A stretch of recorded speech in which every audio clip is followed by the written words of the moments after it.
Hi everyone, today we'll talk about how to fix or how to solve Snapchat temporarily disabled. To know how to fix or how to solve Snapchat temporarily disabled, you should just go to here to settings.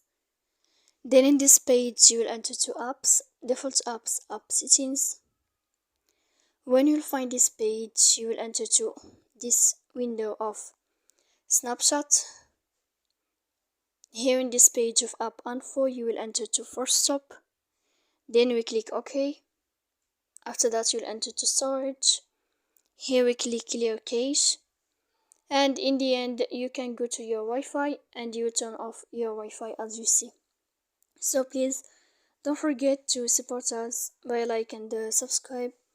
See you next time in another video, and thank you for your attention and your watching.